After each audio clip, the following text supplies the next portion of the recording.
Hello, and welcome everybody. Good morning, and welcome everybody to the GCRF AgriFood Africa virtual missions. It's my pleasure to welcome you to this event, to this week of activities. We're very much looking forward to it, and I hope you will as well. So my name is Tim Messeder, and I work for the KTN, and my principal program is this program. So I'm very delighted that I can be the person welcoming you this morning. We've got a great round of activities this morning that you will enjoy, and I think this is a fantastic week for you to be a part of. So thank you for coming along and joining with us. So just wanted to run through a couple of points that I think that you'll be wanting to know just about how the week is going to work, some of the sort of technical behind the scene things, if you like. So we are going to be showing the presentations which are pre-recorded. And we did this because we wanted to ensure that there wasn't any technical issues as we're bringing together people from lots of different countries, from different continents. So we pre-recorded the presentations. So all that means is the people that are speaking are actually in this Zoom room with me at the moment. You'll be watching this on YouTube, of course. And what we'll do is we'll show the presentations, and then at the end, they will appear live and we will take questions. The way that that will work is you can ask your questions via YouTube. So if you go to the YouTube chat, you can type in your question there, and then that will be relayed to me, and I will ask the presenters those questions. So feel free to do that. You can do that during the talks. You can start doing that now if you want, and we'll start collecting some questions, and we'll try to get through as many as we can. Please, if you want to direct them to certain people, please do that. And then perhaps also you might want to include a bit about yourself, just so we know sort of the angle that this is coming from. So that would be helpful to us as we ask the questions. This week really is for you. We want this to be a week where you can come along, you can find out some information, but you can also perhaps start exploring some new partnerships, some new collaborations, and that's something that we want you to take to make the most of. So the best way to do that is through our formal and informal networking sessions. You will have been sent, I hope, an email regarding those, which are on Tuesday and Friday. So those networking events are an opportunity for you to speak to other people, find out what they're doing, and then to present what you can offer to any partnership. So do make the most of that if you would. The other thing to highlight is the pitching competition. This is a 2-minute slot, very, very quick, and it will give you an opportunity to network and to show others what it is that you are trying to achieve in a collaboration. So do take advantage of that. That does close tomorrow, that competition. So you need to be quick, but it's 2 minutes only, so it's very fast. It shouldn't take you too much time to prepare. So feel free to join in with that. Right, let me just present and tell you a little bit about the speakers that we have this morning before I pass over to Jane. So the first person speaking is Jane Brookman. She is the head of this program, and she'll be giving you a welcome and an overview, just letting you know a bit more about the project. Then we'll have Catherine Miller, who is the Innovate lead for Innovate UK. She sort of heads up this program, and she'll be talking to us a bit more about the fund and what's happening there. Then we have our keynote, Wessel, who very kindly is joining us from South Africa. He works for Absa Bank in the agri business. So he's been working there as an agricultural economist for a number of years and has some great insights to share with us. We're also going to have Timothy Hodman speaking to us. He works for Triple Line Consulting, IP Global. Unfortunately, he's not able to attend the live Q&A, but he very kindly has put together his presentation, and we will be being able to see that towards the end, but he won't be able to take any questions. So that's sort of the overview of today. We'll then have half an hour of a Q&A session, which we are looking forward to. So without further ado, we will start the presentations. Hello, I'm Jane Brookman, the KTN lead for the GCRF AgriFood Africa Programme. In the title slide here, you can see the members of the KTN AgriFood team working on this project. including the head of AgriFood, David Telford, and my key colleague within the team, Tim Messeder, who you will hear from on several occasions throughout this week. On behalf of KTN, I'd like to thank you all for joining us for this inaugural set of virtual missions. I hope that you find them both interesting and productive, whether you're joining us just for one or many sessions throughout the next 3 weeks. But first of all, I would like to quickly introduce you to the Knowledge Transfer Network, or KTN. We are funded by Innovate UK and others to support innovation for the benefit of the economy and society. We bring together businesses, entrepreneurs, academics and government or other funders to inform business innovation and research needs, to build businesses and to grow technologies for the benefit of all. And my colleague from Innovate UK, Catherine Miller, will describe more later today on the background, aims and approaches of the GCRF AgriFood Africa Programme. But I'd just like to highlight the dissemination and collaboration activity component of the programme, which I'm responsible for. Now, a large part of this work is capacity building, as shown on the block at the bottom right. And we do this through a range of outreach activities and collaborative events.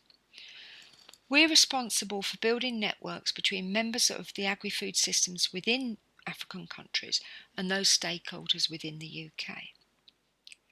And of course, ordinarily, we would have embarked upon a number of face-to-face missions to encourage future collaboration and allow a number of companies from the UK to learn more about possible African partners and their economies.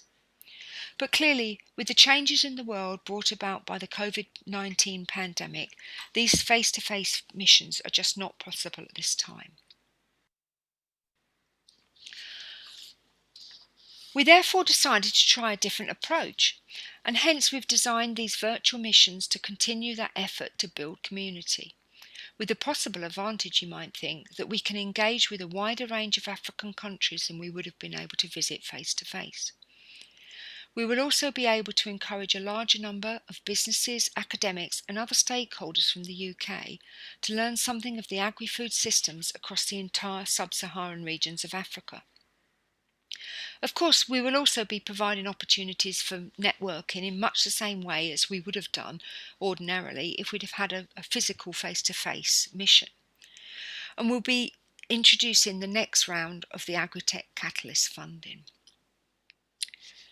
Now, these missions will be split according to the 3 geographical regions shown in this slide, and we're also split across 2 separate weeks of activities.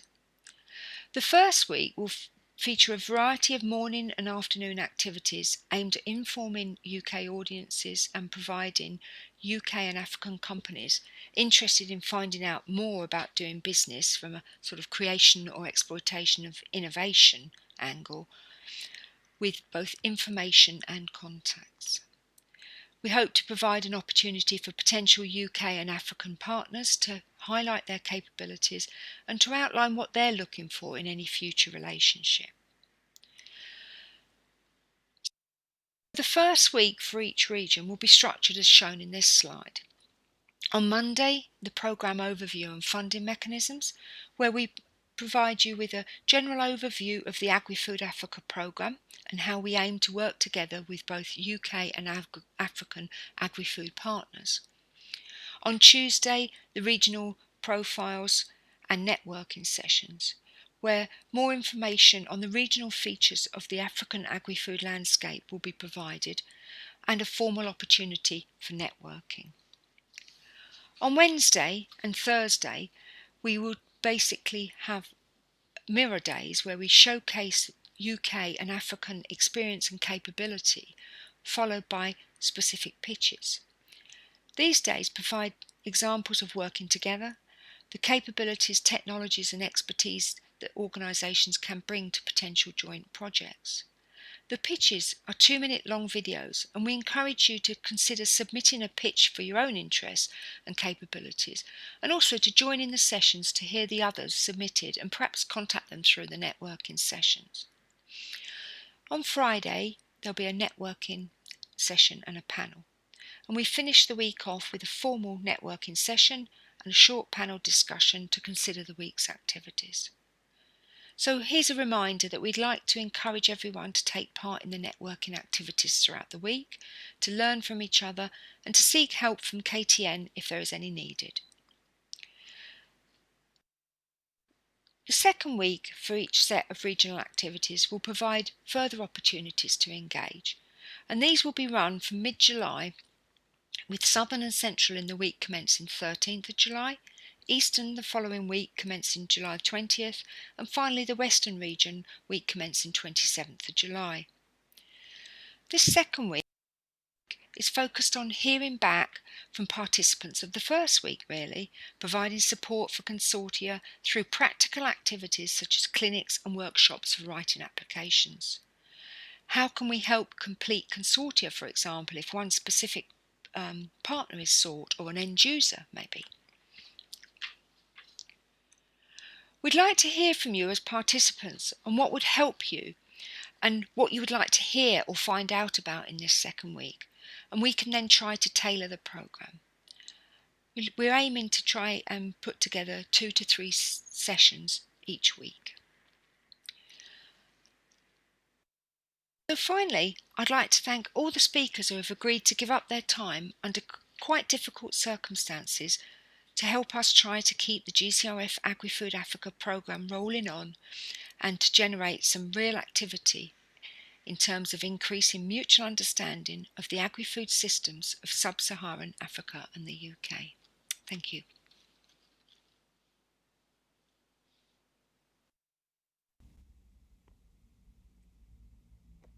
Thank you very much for that, Jane. Very useful to see the role of the KTN within this programme and also the overview of this week. We're now going to hear from Catherine Miller, who is going to give us an overview of the greater programme within which these virtual missions sit. So over to you, Catherine. Good morning, everyone, and welcome to today's event. I'm delighted to see so many of you online today. I'm Catherine Miller and I'm Innovation Lead for Food and Nutrition at Innovate UK. This is a short summary of what I'm going to cover in the next 10 minutes. So I'm going to give a brief overview of Innovate UK and UK Research and Innovation, a background to the Global Challenges Research Fund, talk about the challenge that the funding is trying to address, and then cover some of the work we have done already around the Agritech Catalyst. And then I'm going to give an overview of the GCRF AgriFood Africa Programme. Innovate UK is part of UK Research and Innovation, or UKRI. UKRI brings together the 7 research councils, Innovate UK and Research England, and together with government, we invest over £7 billion a year in research and innovation by partnering with academia and industry to fund the best research.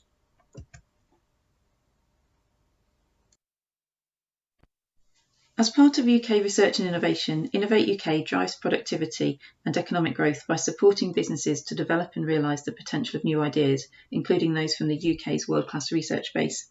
We support businesses to realise the potential of new technologies, develop ideas and make them a commercial success. We are the UK's innovation agency. The UK's Agritech strategy was launched in 2013 with the aims of improving the translation of research into practical application for agriculture and related industries in the UK and overseas. This was an initial investment of £160 million, which funded 4 Agritech centres for innovation and also the Agritech Catalyst for translational research. There are 4 centres for agricultural innovation in the UK. These are CHAP, Crop Health and Protection, which focuses on crop pests and disease and protecting natural resources as well as soil health. AgriEpi, which focuses on precision engineering.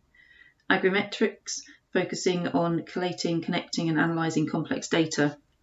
And CL, focusing on livestock nutrition, health and genetics. These centres have grown the UK's capacity for world-class research. They're open access platforms to be used by anyone, aiming to deliver applied research to solve industry problems. The centres work together as a family and can act as a gateway into the UK market. The Global Challenges Research Fund, or GCRF, is a £1.5 billion fund announced by the UK government in late 2015. It aims to support cutting-edge research that addresses the challenges faced by developing countries. GCRF forms part of the UK's Official Development Assistance or ODA commitment, which is monitored by the OECD. And alongside other GCRF delivery partners, programmes have been designed that promote challenge-led disciplinary and interdisciplinary research, strengthen capacity for research, innovation and knowledge exchange in the UK and developing countries through partnership with excellent UK research and researchers, and to provide an agile response to emergencies where there is an urgent research need. GCRF funding to support the Agritech Catalyst focuses on the GCRF challenge area, secure and resilient food systems supported by sustainable marine resources and agriculture under the Equitable Access to Sustainable Development theme. This coordinated programme of activities has been designed to realise the sustainable management of the food production systems in a way that alleviates poverty, enhances economic prosperity and delivers improved well-being, with key outcomes including sustainable intensification in African agriculture, improvements in human health and diversity in diets and nutrition, having a positive impact on rural income and food security, and facilitating trade in agricultural products. Secondary benefits of GCRF funding will also be realised by UK businesses through new partnerships in Africa that will facilitate collaboration, trade and export opportunities for mutual benefit. The GCRF AgriFood Africa Programme is focusing on a major global challenge. We need a climate-smart agriculture and food system that by 2030 will feed the predicted global population of over 9 billion people with nutritious and safe foods.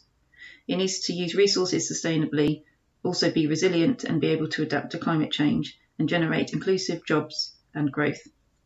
75% of the poorest people in the world are rural and depend on agriculture, livestock, forestry and fisheries for their livelihoods. Innovation in developing country agriculture, particularly in Africa, is low, and new innovation and technology is needed to tackle emerging threats such as climate change and new pests and diseases. Another major investment under the Agritech strategy was the Agritech Catalyst. The government investment was a total of £70 million. The Catalyst has funded well over 150 projects to date, and these are industry and research collaborative projects to improve translation of research into practical applications for agriculture and related industries in the UK and overseas. There was £10 million initial investment from the Department for International Development, and another £10 million of funding has since been invested between 2018 and today. So DFID has funded the Catalyst since 2013 and has funded it so far across 9 competition rounds. 58 projects have been funded, 53 of those have been in Africa. Now this has delivered over £20 million of grant funding across 13 African countries. Round 9 projects haven't been announced yet, but will fund a further 13 projects and provide an additional £6 million worth of funding.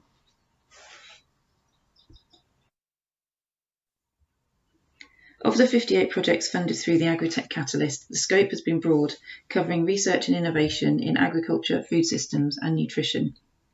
Projects are focused on control of crop pests and disease, adding value to waste, reducing food losses in the supply chain and improving food safety. We have also funded projects looking at non-food uses of crops, improving productivity for smallholder farmers and tackling livestock disease, for example vaccinations. Innovate UK has received funding from the GCRF programme to complement the existing international development arm of the Agritech Catalyst and work alongside the DFID Agritech Catalyst investment to develop innovative technology in agriculture, food systems and nutrition in Africa. This is a £26 million 5-year programme that started last year. A coordinated programme of activities has been designed to stimulate innovation in agriculture, food system and nutrition. The programme has a broad scope, recognising that to improve nutrition for all in both rural and growing urban areas, we need to make changes not only in how food is grown and produced, but also how it's processed, transported, marketed and consumed, taking into account the whole supply chain and innovation in all areas of it. The GCRF AgriFood Africa Programme is made up of 3 main activities: the Technology Accelerator Programme, Skills Training and Dissemination and Collaboration activity. The Technology Accelerator Programme includes funding for seeding awards. These are being led by the Biotechnology and Biological Sciences Research Council, or BBSRC. They are academic pump priming awards to fund short projects to accelerate impact. These aim to build on previous investments made by UK research and innovation and provide an opportunity for UK research organisations to work with African organisations on an agri-food challenge. These are about building on existing investments and accelerating impact. The Technology Accelerator Programme also includes industry-led collaborative research and development and builds on the success of the Agritech Catalyst, and this has allowed us to provide more funding for high-quality projects and to fund additional rounds of the Catalyst. Round 10 of the Catalyst is due to open in July this year and close in October with £2.5 million available. There is also funding for further rounds of the Catalyst and funds specifically aimed at later stage research, and you can find out more about the Catalyst specifically this afternoon. The skills and training activity is based on the Knowledge Transfer Partnership or KTP model, funding partnerships across a series of competition rounds. These aim to embed new capability in African businesses to help them grow and be successful. They will also develop new partnerships between the UK and African countries and address challenges facing agriculture and the food sector within Africa. The initial target countries are Kenya, Ghana, Nigeria and South Africa, and the KTP programme will fund 2-year knowledge transfer partnerships between a UK academic, an African academic and an African business. And you can hear more about this later in a different session. The final part of the programme is dissemination and collaboration activity. This activity includes innovation awards for early stage projects to build new collaborations, which you can hear more about in a session later on in the programme. This part of the programme is being led by the KTN, who you've heard from previously. And this programme includes developing better understanding of African needs across the agri-food supply chain through missions and outreach, and to build collaboration and partnership between the UK and Africa. And this series of virtual missions is part of the dissemination and collaboration activity. I hope that gives you an overview of the programme, and there will be further sessions on specific funding opportunities, for example, the latest round of the Agritech Catalyst later in the programme. Thank you for listening.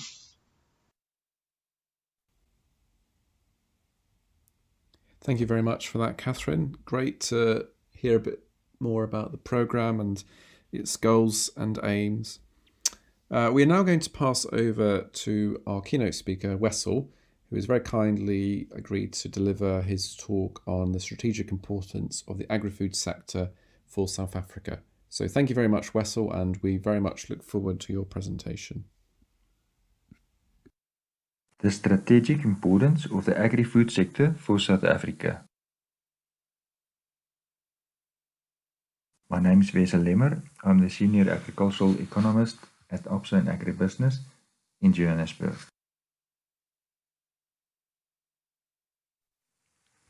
First of all, I would like to explain quickly what we expect in terms of our economy. So we expect that we will return to the economic growth levels of 2019 only in 2023. Our inflation rate is benefited by the drop in crude oil prices. So because of the decline in crude oil, which is our largest import item, we expect that inflation will lower to 2.3%, which is lower than the 3% benchmark of the Reserve Bank. That is why we see this drop in interest rates of about more than 200 basis points, which benefit producers.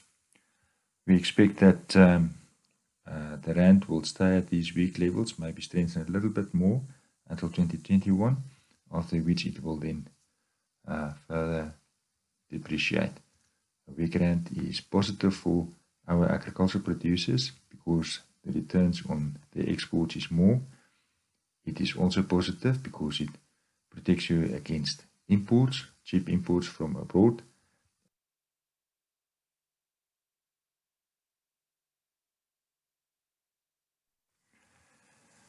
This slide shows you how South Africa compares to the rest of the world. This was before COVID-19, but it shows you that we're actually doing good.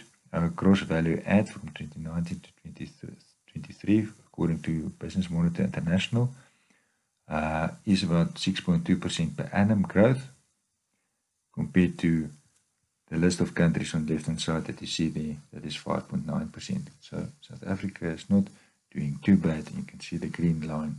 South Africa is doing actually the best compared to 2015 levels against other countries listed there. These two factors that have a big impact on South Africa, on producers.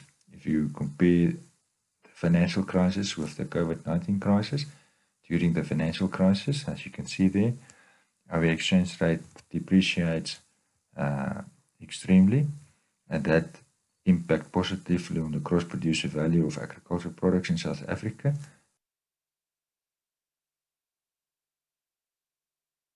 The next slide shows you that we also have a very good rainfall year, and those two factors is also prevalent in this current production season.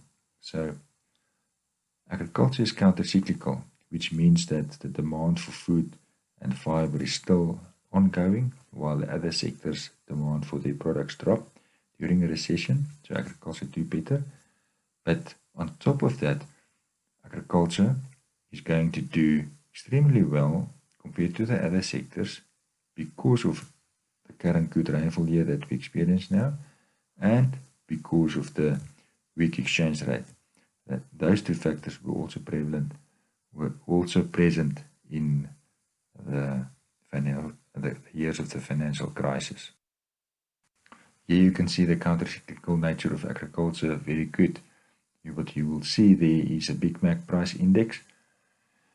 So according to the Big Mac price index, the sales price of a Big Mac in South Africa during January was the lowest compared to all the countries. You will note there also that the primary commodities to produce a Big Mac, those prices is in line with the Big Mac price as it develops over time. And you can see what happens here with the GDP overall for South Africa. That GDP actually declined over time.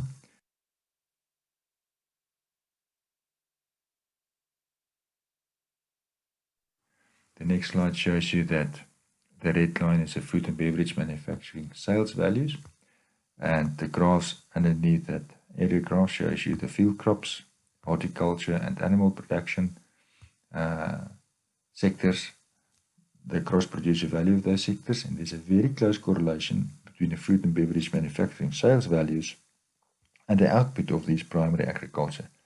Primary agriculture contributes 2.4% to the GDP of South Africa, but combined with the secondary agriculture sectors in terms of manufacturing, agriculture is contributing much more with that interlinkages. Just to give you an indication, our net exports, when you take the net exports value and you deduct the import value, is about 25 billion for primary agriculture and the manufactured agriculture exports.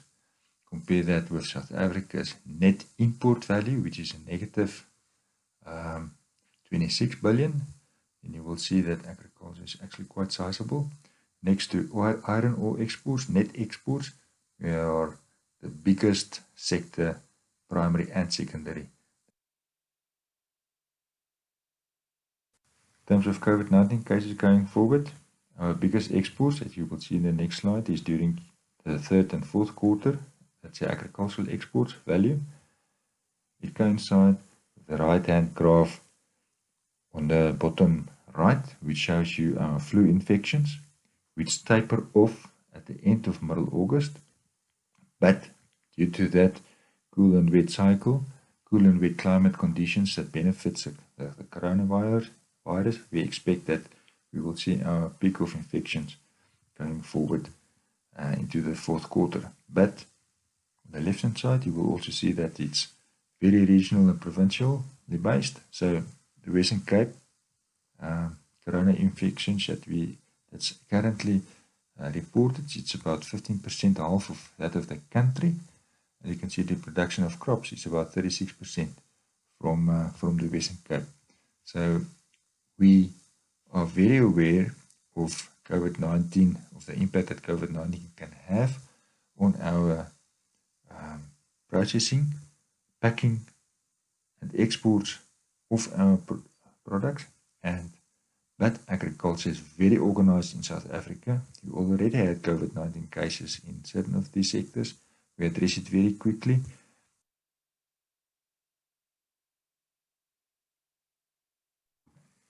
You can see in this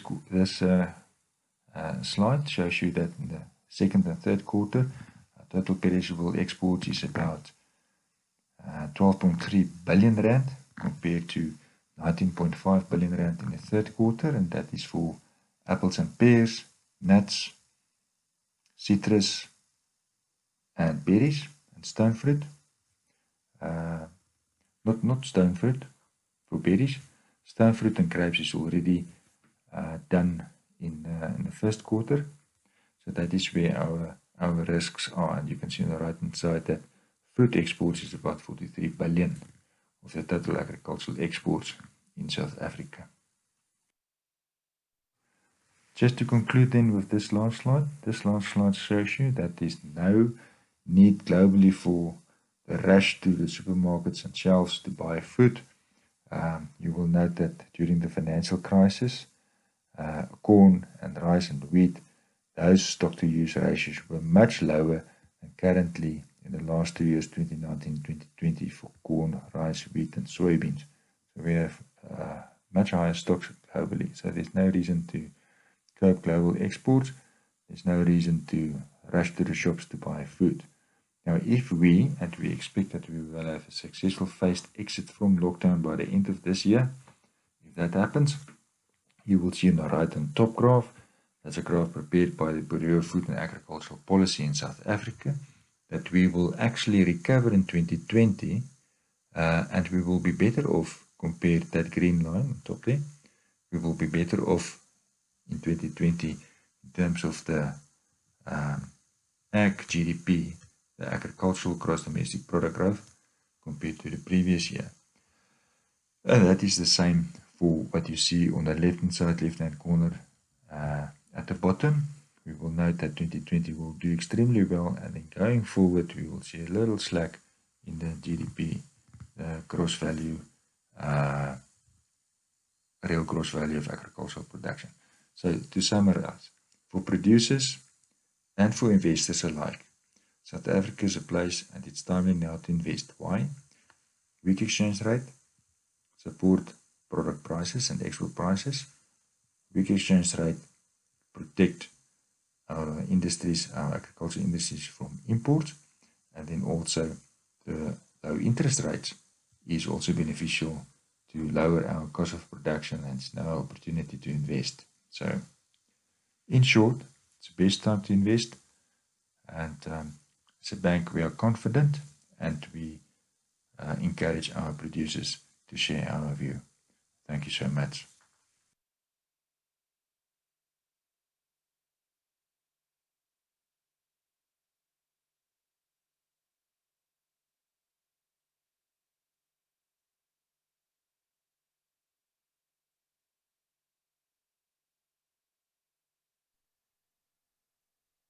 Thank you very much for that presentation, Wessel. Great to hear your views on this, and I'm sure we will have many questions for you at the end of this presentation.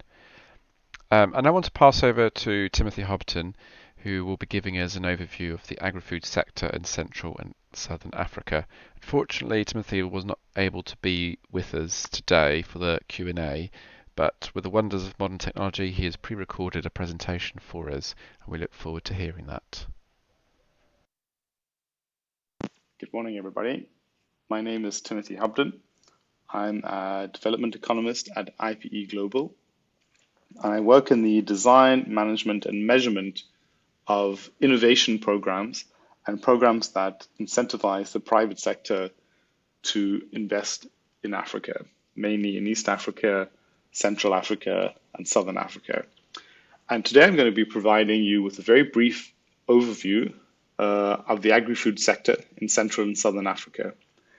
There is obviously a lot that we could say here, but in the next 10 minutes, I'm just going to be providing you with a relatively high-level overview of some of the key issues.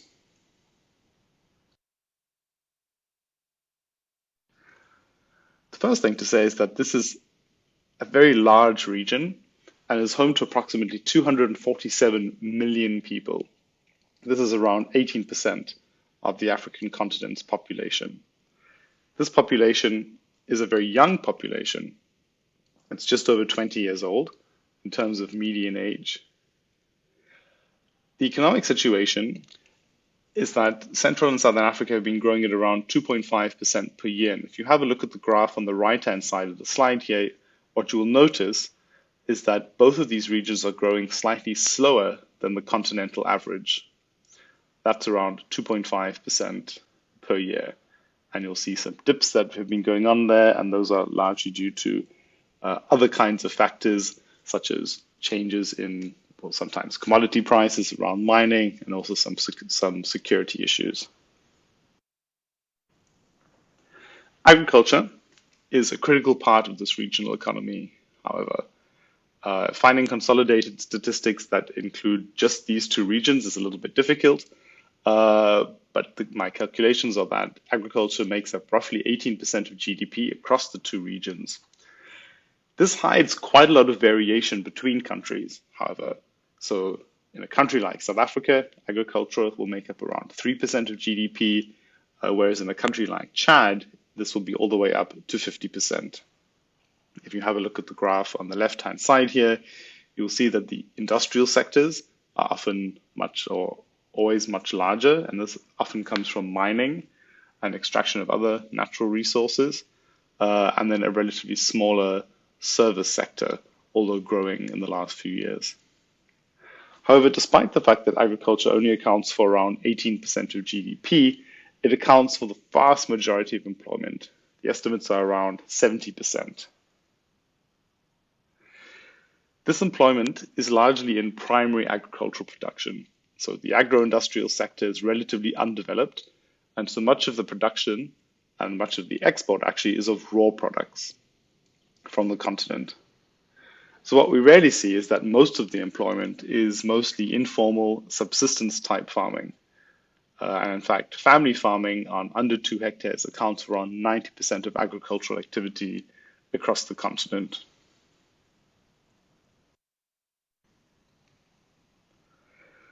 The sector is incredibly diverse with important regional differences. And so providing an overview is relatively difficult because you have a lot of different climates, a lot of different soil types, you have a lot of different operating environments, all of which contribute to a very, very diverse sector.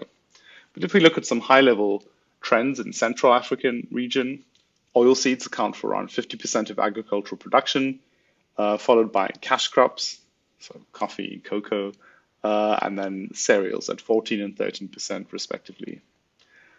Looking at the southern region, Southern Africa, fruit and vegetables are around 50%, and that's largely driven by very high value exports from South Africa, and then followed by cereals. As I mentioned before, there are relatively low levels of value addition. So there's a lot of export of raw materials here, and in fact, a lot of import of cereals. But increasingly urbanized populations are actually starting to create a demand for more processed foods and meats. And this growing local demand is starting to change the industry in some sectors. I don't have some good examples from this particular region, but I know, for example, that in East Africa, we're seeing a lot more processing as urban areas grow. There's a huge demand growing there, and rural areas then have to try and meet this demand in terms of production. The key issue in agriculture in these regions is low productivity, and this should not be news to anybody. But I thought it was useful just to provide some very basic statistics here, which I think are interesting. So usage of inputs such as fertilizer is very low. The average for the continent is only 17 kilograms per hectare. And if you look at a country like Bangladesh, just as a point of comparison, it's all the way up to about 278 kilograms per hectare. There are also very low levels of irrigation. So only 6% of arable land is under irrigation of some form, and very low levels of mechanization. So around 75% of farmers prepare their land using only hand tools. However, despite what you're seeing here in terms of these perhaps rather depressing statistics, is that agricultural production has actually been increasing on the continent as a whole in terms of absolute levels. And this is largely due to more and more land opening up for agriculture. So we're seeing far more land under agricultural production, however, productivity levels still remain relatively low. What this means is that although the sector has a number of challenges, there are also some quite clear opportunities. In terms of the challenges and key risks, I think the first one is around climate change. Because of the reliance on rain-fed agriculture, because of the fact that drought-resistant seeds and more advanced seeds of that sort are not really used very widely, it makes the sector particularly vulnerable. And we've seen over the last 10 years or so, the rise of extreme weather events, droughts, or really heavy rainfall and flooding, and the devastating effect this can have on localized agricultural production. Access to information, so for example, weather information or even pricing and market information is relatively poor. And in terms of supporting infrastructure, there are relatively low levels of overall investment. So it can often be difficult to move agricultural produce or establish processing facilities because issues like roads, electricity, and deep rural infrastructure could sometimes be missing. But what this also means is that there are some very clear opportunities. The most obvious one is that you can rarely achieve significant increases in productivity from relatively simple interventions. I've seen many programs, many interventions, many innovative companies who've gone in and been able to increase production by 300 or 400% by providing improved seed varieties, inputs, and information. This is also a sector that's hungry for innovation.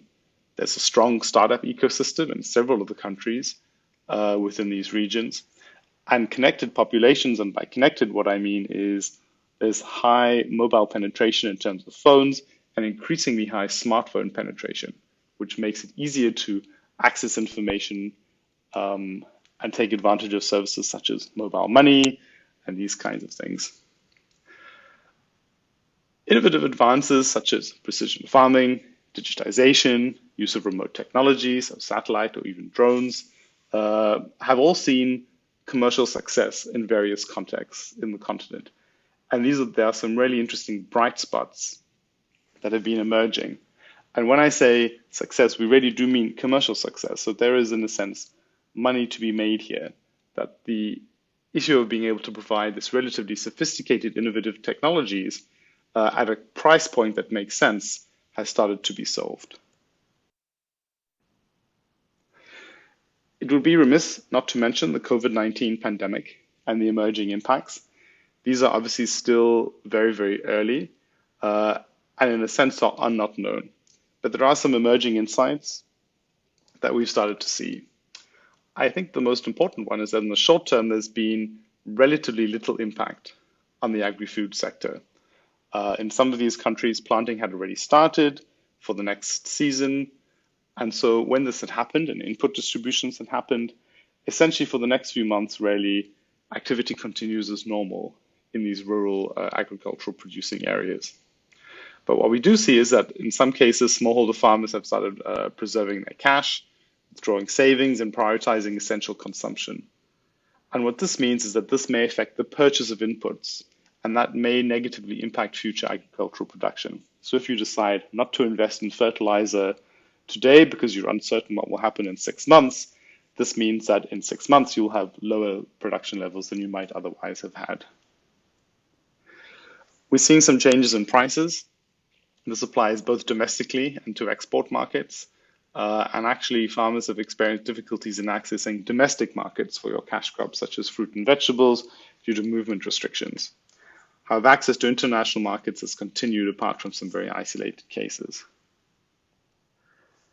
And finally, in the medium term, supply chains for inputs which are imported may be disrupted, and this is something that's being looked at, and demand patterns may change. And an example I always like to use is that already within the coffee market, there have been shifts in demand, shifts in the pattern of demand from premium coffee, where you usually have a lot of consumption by high-end coffee shops and the tourism sector, and this has really dropped. What has increased is the demand for low-grade coffee, so the kind of coffee that we might buy in the supermarket for home consumption, as we're all in our home office.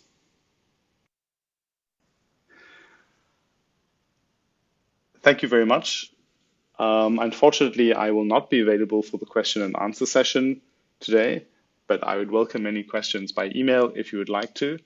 And I look forward to seeing the applications that come through under this round.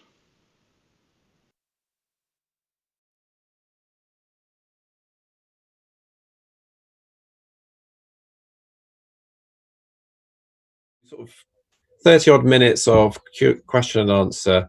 You can use the YouTube chat function to do that, so do please type in there and then they'll get relayed to me. If you're watching on Facebook, you can also type in the chat function there as well, and again that will be sent across to me. So we look forward to getting your questions, and early birds get the questions, so to speak. So first question from Own Okpu, and I'll direct this one towards Catherine. So she is from Edinburgh Napier University, and he wants to know about the KTP applications and just when are those open. So Catherine, would you mind answering that one, please? Yeah, thank you, Tim, and thanks for the question. So the Knowledge Transfer Partnership application process is slightly different to Innovate UK's usual competitions. So it is a different process to the AgriTech Catalyst, for example. So the KTP application process essentially is open now, and there are deadlines already in the calendar for applications. So the next deadline is 16th of July.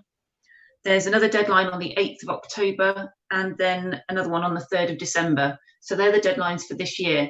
So if you're thinking about applying for a knowledge transfer partnership, you need to be working to one of those deadlines. The way that you apply is to go to the KTP portal, and I can pop the link in the YouTube chat and perhaps we can circulate it afterwards as well. The KTPs are led by a UK university, it's a hub and spoke model, so the UK university will need to apply through the portal. Excuse me. Some water. So they need to, the UK university will need to go through the portal and then apply through that route. Thanks, Tim. Thanks very much for that, Catherine. Just to mention as well, just that we do have that session coming up in the week with some more details about that. So if you are from a university from the UK or for Africa, I suggest that you attend that. So another question we have here from YouTube, someone from our university, they are working with an SME on a natural pesticide, and they would like to collaborate across all the regions as they will have different formulation challenges. Is this possible? Who would like to take this one up? Jane, do you want to answer this? Catherine? I can see Catherine waving.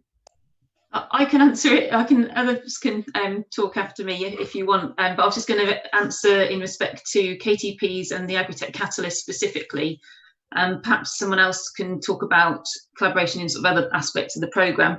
But in terms of the knowledge transfer partnerships, this is a pilot working on an international version of the knowledge transfer partnership model. So at the moment, KTPs can only be in Ghana, South Africa, Kenya or Nigeria.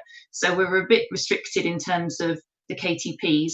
But in terms of the AgriTech Catalyst, you can collaborate across all areas. That's absolutely fine, just as long as you're working with an eligible African partner.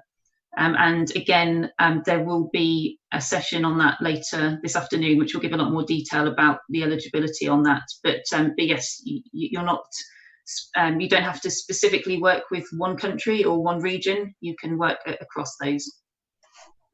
Tim, may I just add to Catherine's point there that the reason that we put the continent into the regions, into the central and southern and eastern and western, was just for ease, really. So there's no relevance to the funding competitions that Catherine's talking about. So of course you can be thinking about things from across many different countries if appropriate.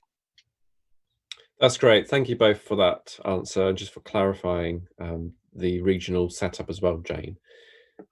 Question here for Wessel. It's coming from YouTube, and it says, "Is in South African agriculture, how much does smallholder farming contribute to the figures presented? Is the export sector entirely dominated by large commercials farming businesses only?" So I guess a question really on smallholder farming. So over to you, Wessel. Wessel, you're muted. Could you unmute?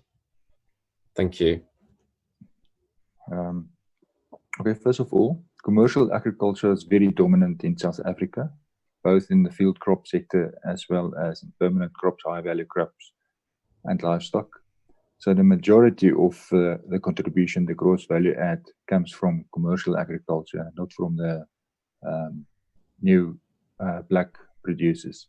But there's dedicated effort to develop that sector, together with banks, with input suppliers, and there's very good mentorship programs also with the different producer organizations in each and every one of these of organized agriculture. So organized agriculture is very, very good organized in South Africa, and they have very good programs running that. But the majority of commercial agriculture, of the production, comes from commercial agriculture. Thanks for that, Wessel. Interesting to hear that perspective there. I have another question here about, let me just find it. Can NGOs be partners in this funding? I presume they're talking about the general KTP's funding here. Catherine, did you care to take that one? Yeah, thanks, Tim. So for the Agritech Catalyst, yes, NGOs can take part in projects. So they can be a grant claiming partner, or they can be another type of partner where they partner in the project, but they don't claim grants. So yes, NGOs can take part. With the knowledge transfer partnerships, the way that funding works is it's a partnership between a UK university, an African university, and an African business. So that's really sort of the model there. So that's not really set up for NGOs, but the projects funded through the Agritech Catalyst can include NGOs as partners. Thank you, Catherine, for that. A question here for Wessel from Vince Gillingham. He's asking, what agri-tech or digital tools are being used by the bank to manage risk in lending, especially with COVID and bank staff visiting the farmers in South Africa? Okay, so what we do is we work very closely with the producer organizations. So in South Africa, each and every subsector in agriculture is organized into a producer organization, and those producer organizations like FinPro or HortGrow or Grain SA or Citrus Growers Association develop protocols specifically to prevent any holdups in the supply chain. And we also have a monitoring system that's developed by the Bureau of Food and Agriculture Policy, where the supply chain reports any holdups anywhere in the supply chain, so that we can identify where the bottlenecks are, where the problems are, if there's COVID-19 cases, say in abattoirs or in some of the processing packhouses or export industries in the fruits. So we identify that very quickly through a central portal, and we give those through then to agribusiness, to government, and then there's a very close collaboration also with government to address these issues in these specific processing industries to get it going. So let's see some of our plants shut down for about 3 days, and it's open up again, and the exports continue. So we are really making a great effort to address those COVID-19 cases, to get those supply chains open. And the reason for that is our exports is our major. We're a net exporter of agricultural produce. Being a net exporter, we also produce cheap food in South Africa, which brings about food security. So we need to have our supply chains open. I hope that answered the question, but we can have follow-up questions on this also. Thank you, Wessel, for that insight. It's great to see how you're working with this. It's a real challenge, COVID-19, not least to the agri-food sector. Another question here around the Catalyst funding from Dr. Simon Holland, addressed probably to Catherine and to Jane. So will the AgriTech 10 be separated into 3 competitions for the regions of Africa, or be one combined competition? So that one for Jane, and then for Catherine, also, will the later stage demo activities be separate or part of the same call? So no, as I said before, the AgriTech Catalyst, I'll defer to Catherine if I'm wrong on this, but the AgriTech Catalyst round will be, as for round 9, it's to do with partnerships between a South Africa, a sub-Saharan African country and a UK partner. It's not divided into the particular regions that we have just used for ease during the course of this series of missions. Yeah, so AgriTech Catalyst round 10 will be split into 3 different strands based on early, mid and late stage projects. So as per round 9, we run those as sort of 3 separate competitions, and the main reason for that is ease through the system and being able to actually do that on the Innovation Funding Service. So we will be doing that as per previous rounds. I think there was another question. Oh, and the late stage demo activities. So in AgriTech Catalyst round 10, there will be a strand around late stage demo activities, but we're also planning to have a sort of standalone late stage demo activity competition, which will be a later round, probably sort of early 2021. Thank you. Thanks both for that answer. Just a follow-up question from Edinburgh Napier, from Own again. They were just saying, they were wanting to know if the call for the international knowledge transfer partnerships in Kenya, Nigeria and Ghana and South Africa is open at the moment, or that it will be in the future. Yes, so the AgriTech, the AgriFood KTPs and the international ones, yes, they are open now. So the next deadline is 16th of July. There's also a deadline on the 8th of October and another one on the 3rd of December, but the application process is open now. Thank you. And like I say, we'll be covering those in a bit more detail this afternoon, so do tune in for that. Follow-on question for Wessel. This is from Sandeep Sharma, asking about digital tools. So what will the pattern in an animal husbandry production system be after COVID-19? Will there be a rush for digital tools to support smallholder farmers? So I guess this is a speculative question, because Wessel can't see the future. But Wessel, if you wouldn't mind answering, what are your thoughts on that?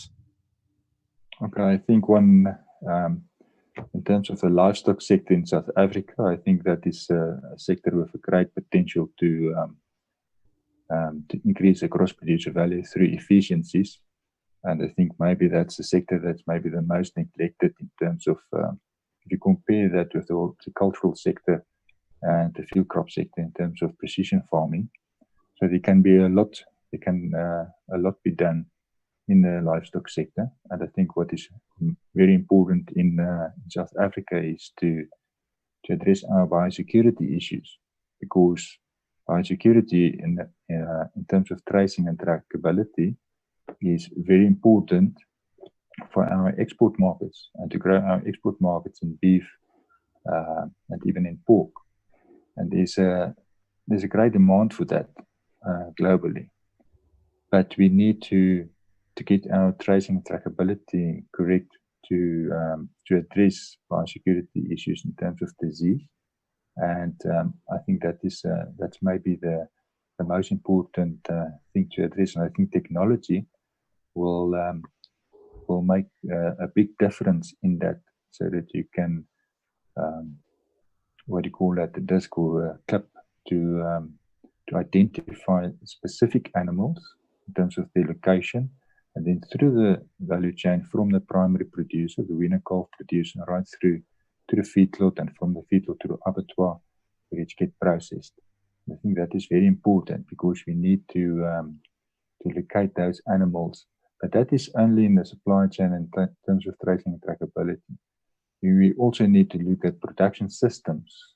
We are on farm, from weaner cattle production or sheep production, even wool, to get those that precision farming technologies to improve that, to increase our production from the land that we have. So for cattle and livestock in South Africa, we know that throughout the world grazing is limited, and that is why beef and mutton prices are so much higher than the more intensive sectors like poultry and pork. So that's because of that. But I think there's a great potential throughout Africa to boost that specific sector in terms of the protein need that we're going to see in future. That's great. Thanks, Wessel, for that answer. Interesting to hear your views and thoughts on that. A more general question from YouTube, just condensing something that Paul Smith is asking about, which is more broadly, he's asking about partnerships. If you are looking for a partnership from a South African academic institution, what are the ways that you can sort of approach that will give you some of that collaboration? So maybe Jane, you've had lots of experience helping people along the years with this. How would you encourage people to approach this if they're looking for collaborations? Yes, thanks, Tim. Well, in general terms, events such as the partnering and networking activities that we're holding this week should help. But I'd also say that I know that Paul has actually contacted us, and when we can try to use our own networks, both within the UK and within Africa, to try and contact people directly. So I would encourage Paul to put in a 2-minute video telling us and telling the rest of the people who are listening what it is that he's looking for. And I would also say that if you join the networking sessions, and we can help generally with looking for particular partners as well. Thanks for that, Jane. I noticed there a subtle plug of the rest of the week, so I hope the people picked up on that. I would just like to ask a specific question for Catherine here, just about the Agritech Catalyst projects, and just whether UK academic partners can act as a lead partner in the Catalyst. Yes, so it depends on the strand of the Catalyst. So as I mentioned earlier, there are 3 competition strands: the early, mid and late stage. So for early stage projects, UK academics can lead. For mid-stage projects, they can lead from an administrative purpose, but the technical lead needs to be a business. And then for late stage projects, UK academics can get involved as subcontractors, but they can't be partners in the project. So these are projects that are much nearer to market, which are really business to business partnerships, trying to get things to market. And there may be a need for academic input, but it would generally be on a sort of lower level and more appropriate to be subcontracted. But again, there is a session on the Agritech Catalyst this afternoon, which will go into a little bit more detail. But also with specific competitions like the Catalyst, we do tend to run a very in detail competition briefing when all the information is available online. And I would urge everyone to watch that if you are going to apply, because that will go into the very fine details on who can take part, what the project looks like, the application questions, the assessment process. So that will really go into a lot more detail. Thank you, Catherine. And whilst you're unmuted, just a follow-up one, just about future, I guess round 10 really, the future Agritech Catalyst rounds. This is from Steve Chivasa. Just asking about whether there's going to be an effort to redistribute funding to countries which have not benefited as of yet, or is it based on the merit of the application? I don't know if you care to comment on that. Yeah, thanks, Tim. So the way that the Agritech Catalyst works and the way the assessment process works is that 5 independent assessors will assess each of the applications. When these are then moderated and scored, we then look at funding the best projects. So that is generally how the process will work. So we'll fund the highest merit projects. However, we do sort of always say that we reserve the right to have take a portfolio approach. So for example, if the top 10 projects were around Kenya and beans, we wouldn't necessarily want to fund only 10 projects in Kenya around green beans. So we may then look at funding, the best projects in different sectors or in different countries. But we haven't generally done that because what we find is that actually we do get a good distribution of different sectors, different innovations and different technologies across a range of different countries. So it hasn't been necessary, but we would do that if we got, particular high focus in a particular area.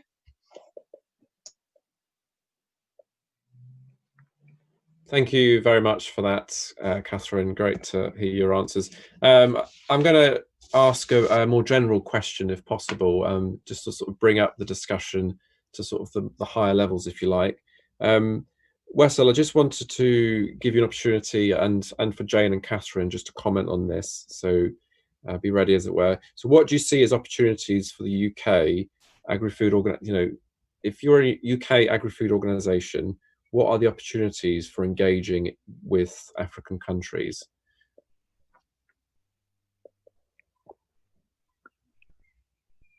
So perhaps Wessel would like to go first. Okay.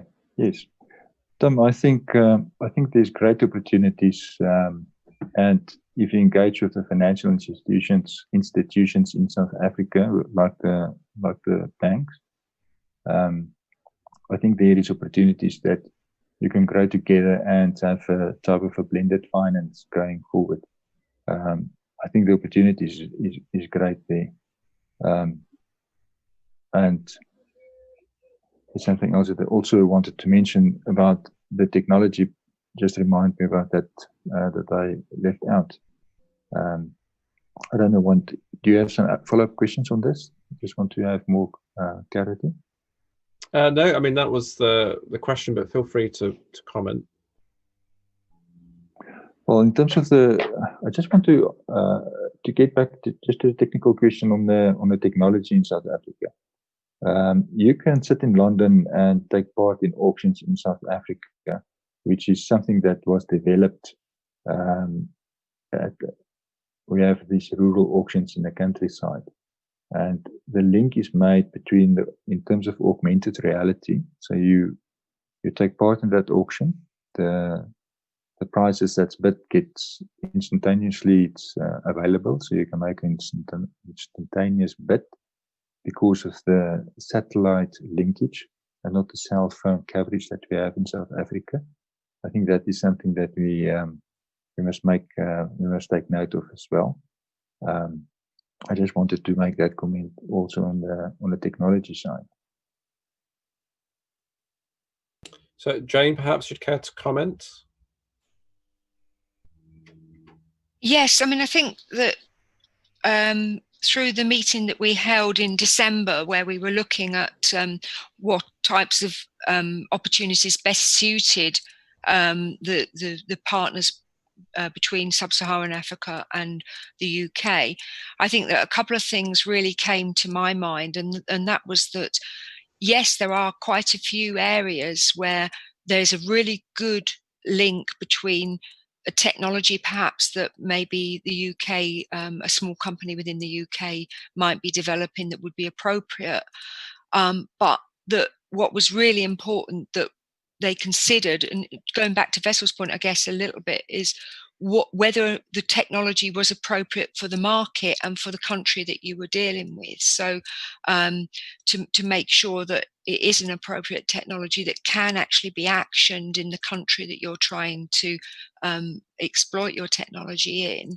And that also one of the other things that was very clear to me from that work was that one needs to not necessarily think I'm going to do business in the same way that I do business in the UK, but to make sure that you think about the best way of exploiting or monetizing your ideas would be often through using local partners perhaps, or to consider licensing opportunities rather than thinking that you're going to be able to just go and transplant your operation from the UK out into a country that may have very, very different ways of doing business and very different issues and around infrastructure possibly, or ways and approaches to develop those markets. So very general points. I think can I just add to that? Yeah, please do. I think if you want to focus and identify those sectors that you would like to get involved in terms of investment and development, is let's first look at your high value crops, which is very important in South Africa. Then you have to look at the export crops, which is also important. And then if you go in the local market, we have Shoprite Checkers expanding out into Africa, also in terms of that to develop that specific domestic supply chains in Southern Africa, together with a retailer that went out there and started to develop a market in the retail space. So I think that is also important. And then if you look at in terms of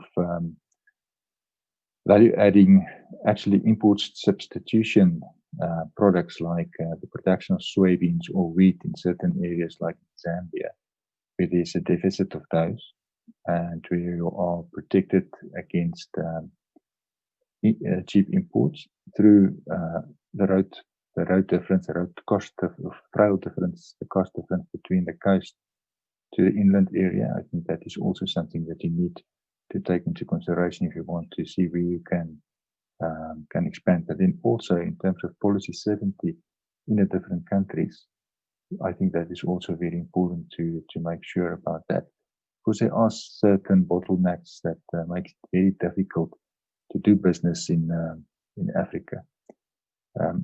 Just some comments on that. And then I think in terms of joint ventures, if you have a very good knowledgeable partner in commercial agriculture, for instance, that can take hands in terms of development, somebody, say for instance, that would like to expand from South Africa into Sub-Saharan Africa, and then with that expertise and knowledge going out, and also with the linkages and the market access, to join partners with them in terms of blended finance, even UK aid funding. And I think that is where the opportunities are, and that's where the biggest growth maybe will come, because you have companies in South Africa that will expand into Sub-Saharan Africa. They have the technologies available, and they have the funding and also the expertise in terms of market access that will make it a viable business, and also reduce the cost and the risk. And together with that, with the funding that came from Europe and from the UK, it's actually a win-win situation to get people up to speed in terms of the yields, the use of fertilizer, the efficiencies. I think this is maybe where the win-win is for Sub-Saharan Africa and for South Africa to expand production in the Sub-Saharan Africa region. I think it will be that knowledge transfer is very important there, and that mentorship that you need to have in a joint venture like that. That's fantastic. Thank you, panelists, for your time, for your contribution, for your effort. Wonderful to hear your views and to hear your wisdom. So thank you very much for that. I'm just going to wrap up the session now, because we are running out of time. There are a few questions that we haven't managed to get round to. We will do our best to follow those up, either in the chat or in later sessions. We have some more specific ones about the funding mechanisms, and you'll be pleased to hear that that invite via Zoom will have been sent to you to your email, so that won't be on YouTube. Just a reminder to people that want to view that. There's a Zoom invite and you will have an email. If you don't have one, then do contact us and we will arrange for that if necessary. But just like to thank everybody for attending. It's been fantastic, and normally I'd get people to clap, but obviously we can't do that. I'm sure people will post their thanks in the YouTube chat to all the speakers. It's been wonderful to be with you, and we look forward to seeing you for the rest of the week, and then also for this afternoon. So thank you very much, everybody. Have a good rest of your day, and we will see you shortly. Bye for me. Bye.